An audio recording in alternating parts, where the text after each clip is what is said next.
সুপ্রিয় শিক্ষার্থীবৃন্দ, আজকে আমরা আলোচনা করব পদার্থবিজ্ঞান প্রথম পত্রের কাজ শক্তি ক্ষমতা অধ্যায় থেকে। কাজ শক্তি ক্ষমতা অধ্যায় থেকে এখন আমরা যে টপিক্সটা আলোচনা করব এটি হচ্ছে সবচেয়ে গুরুত্বপূর্ণ টপিক্স। এই টপিক্সটা আমাদের পদার্থবিজ্ঞান প্রথম পত্র এবং দ্বিতীয় পত্র উভয় পত্রে এই টপিক্সটা কাজে লাগে এবং এইটা যে কোনো কিছু পড়তেই এটার গুরুত্ব সবচেয়ে বেশি। অতএব আমরা এই কাজ সূত্র উপাদ্যটা ভালো করে আমরা বুঝবো এবং এটা মনে রাখার চেষ্টা করব। তো আমরা ধরো কোনো বস্তুর উপরে বল প্রয়োগ করলে আমরা জানি যদি বস্তুটা স্মরণ হয় তাহলে কাজ হয়, তাহলে কাজ এবং গতিশক্তি সমান অথবা কাজ এবং গতিশক্তি পরিবর্তন সমান, এটাকে আমরা বলছি কাজ শক্তির উপাদ্য। যে কোনো বস্তুর উপরে বল প্রয়োগ করলে বস্তুটা স্মরণ হবে, স্মরণ হলে কাজ হবে। তাহলে যেখানে কাজ হয়েছে তাহলে সেখানে বস্তুর গতিশক্তি পরিবর্তন হয়েছে, যে পরিমাণে কার্য সম্পাদিত হবে ঠিক ওই কাজ দ্বারা কাজের সম পরিমাণে গতিশক্তি পরিবর্তন হবে। এই কারণে আমরা বলছি গতিশক্তি পরিবর্তন বস্তুটির কৃত কাজের সমান, এটাকে আমরা বলছি কাজ শক্তির উপাদ্য। তাহলে এটা হচ্ছে বিবৃতি, কাজ শক্তি উপাদ্যের বিবৃতিটা আমরা মনে রাখবো।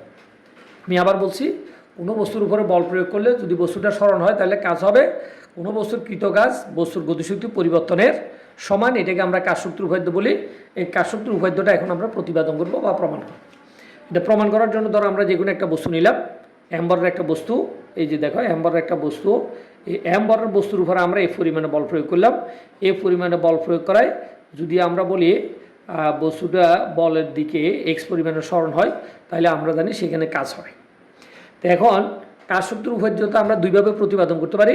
একটি হচ্ছে ধ্রুব বল দ্বারা কৃত কাজ এবং তার সাথে গতিশক্তির পরিবর্তন হিসাব, আর একটা হচ্ছে পরিবর্তনশীল বল দ্বারা কৃত কাজ এবং তার সাহায্যে গতিশক্তি পরিবর্তন হিসাব।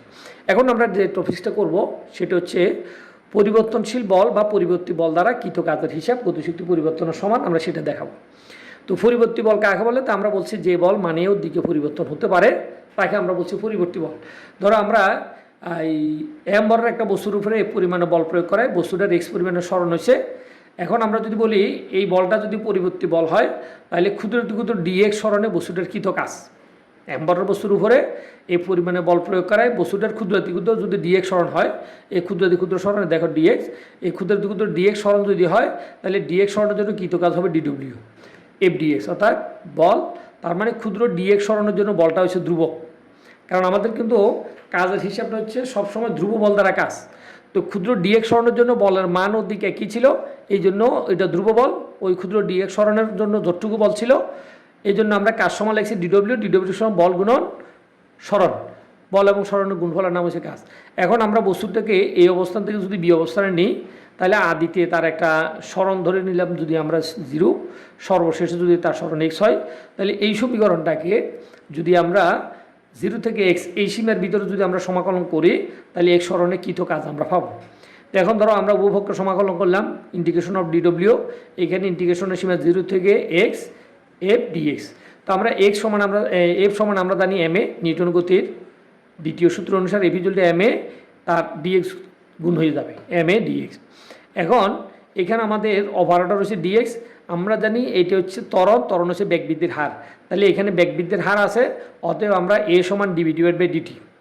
তাহলে ডিভি ডিভাইড বাই ডিটি এখানে আমরা এর মান বের করার জন্য দেখো একটা ক্ষুদ্র ডিএক্স আমরা উপরে গুণ করছি, আবার একটা ডিএক্স দিয়ে বাক করে দিচ্ছি। ডিএক্স একটা গুণ করে আর একটা ডিএক্স দিয়ে কী করছে বাক করছি। ডিএক্স কাটা গেলে ডিবি বাই ডিটি আগে যা ছিল। এইটা আমরা কেন করছি? কারণ এখানে আমরা জানি যে এটি হচ্ছে স্মরণের হার, স্মরণের হার হচ্ছে কি ব্যাগ। তো স্মরণের হারকে ব্যাগ বলে, এখানে ব্যাগের মান আমরা এখানে বসাইছি ডিবি ডিভাইড বাই ডিএক্স। এখন যখন আমরা এই মানটা দেখো এই ত্বরণ এর মান আমরা যেটা পাইছি, ত্বরণ এর এই মানটা যদি আমরা এই জায়গাতে বসাই, এই সমীকরণের সমাকলনের মধ্যে যদি বসাই তাহলে আমরা মান বসানোর সাথে সাথে আমার সমাকলনের সীমাটা কি হয়ে যাবে? চেঞ্জ হয়ে যাবে।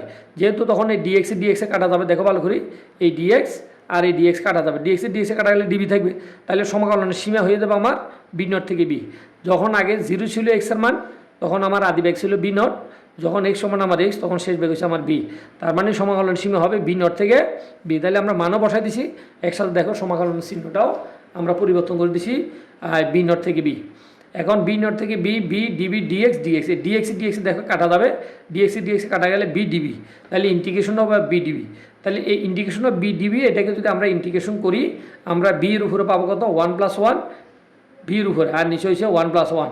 থার্ড ব্র্যাকেট দিয়ে সমাকলন সীমা লোয়ার লিমিট হচ্ছে বি নট, আপার লিমিট হচ্ছে বি। এইটা আমরা কোত্থেকে পাইছি এই যে সূত্র আমরা ভির উপর 1+1 আমরা দেখো এইটার সূত্র হচ্ছে মূলত integration of X and DX, integration of X and DX. এই রেজাল্টটাকে আমরা যদি সমাকলন করি এক্সের উপরে n+1 নিচে n+1, তো বির উপরে কিছুই ছিল না, তাই বির উপরে 1 আছে, কিছু না থাকলেও এই কারণে 1+1 ডিভাইডেড নিচে 1+1। এরপর আমরা এই 2টাকে 1 যোগ করলে 2টাকে আমরা ব্র্যাকেটের ভিতর থেকে বের করে ফেলছি, আর বি স্কোয়ার আছে। এরপর আমরা মান বসাবো, আগে বসবো আপার লিমিট বি এর মান ভি, তার উপরে স্কোয়ার হবে, মাইনাস লোয়ার লিমিট বি এর মান বি নট, তার উপরে স্কোয়ার, এটা ওখানে মান বসা দিতে হবে। তাহলে এখানে যদি আমরা গুণ করে দিই half M V square minus half M V naught square, তাহলে আমরা বলতে পারি হাফ এম বি স্কোয়ার এটা হচ্ছে বস্তুটার শেষ গতিশক্তি, half M V naught square এটা হচ্ছে বস্তুটার আদি গতিশক্তি। তাহলে শেষ গতিশক্তি থেকে আদি গতিশক্তি বিয়োগ করলে গতিশক্তি পরিবর্তন পাবো। তো একটাকে আমরা নাম দিচ্ছি হাফ এম বি স্কোয়ারকে নাম দিচ্ছি কে, এই যে দেখো হাফ এম বি স্কোয়ার এটাকে নাম দিচ্ছি কে, আর half M V naught square এটাকে নাম দিচ্ছি আমরা কে নট। তাহলে এখানে মান বসাইলে এইটার মান হচ্ছে কে মাইনাস কে নট, তাহলে কে নট এটা হচ্ছে গতিশক্তির পরিবর্তন মানে বিয়োগফল। এটাকে আমরা একসাথে প্রকাশ করছি কি দিয়ে, ডেলকে দিয়ে। তাহলে দেখো কৃতকার বস্তুটার গতিশক্তি পরিবর্তন, এইটাকে আমরা নাম দিচ্ছি কাজশক্তির উপাদ্য। এটা হচ্ছে সবচেয়ে গুরুত্বপূর্ণ এবং এটা ভালো করে বুঝে সমীকরণ সমান রাখবা। অঙ্ক করার জন্য আমাদের কিন্তু আমরা কখনো কখনো কাজ বের করতে বলবে, আমাদেরকে কাজ বের করতে বলবে কিন্তু ব্যাক দিবে। তাহলে ব্যাক দিলে আমাদের গতিশক্তি পরিবর্তন দিয়ে কাজটা হিসাব করতে হবে কাজশক্তির উপাদ্য অনুসারে। ঠিক আছে, যদি আদিতে বস্তুটা স্থির অবস্থান থেকে যাত্রা শুরু করে তাহলে বি নটের মান 0 হবে। তাহলে গতিশক্তি ইকে ডব্লিউ সমান হাফ এম বি স্কোয়ার হবে। কাজ এবং গতিশক্তি তখনও সমান হবে half M V square, half ধ্রুবক এম ধ্রুবক, তাহলে এই পুরো রাশিটা যদি ধ্রুবক হয় তাহলে ইকে সমানুপাতিক বি স্কোয়ার, অর্থাৎ যে কোনো বস্তুর গতিশক্তি তার ব্যাগের বর্গের সাথে কি সমানুপাতিক। তো গতিশক্তি ব্যাগের বর্গের সাথে সমানুপাতিক, এটাকে আমরা চাইলে এভাবে লিখতে পারি E A K one divide by E K two, E K two সমান সমান B one square divide by কত বি টু স্কোয়ার। তাহলে আমরা এভাবে সমীকরণ আকারে সাজাতে পারি। অনেক সময় আমাদেরকে গতিশক্তি বের করতে হলে আমাদেরকে এই সূত্রটারও সাহায্য নিতে হয়। তাহলে এই সূত্রটা আমরা ভালো করে মনে রাখবো, মুখস্থ করবো। ধন্যবাদ সবাইকে, খোদা হাফেজ।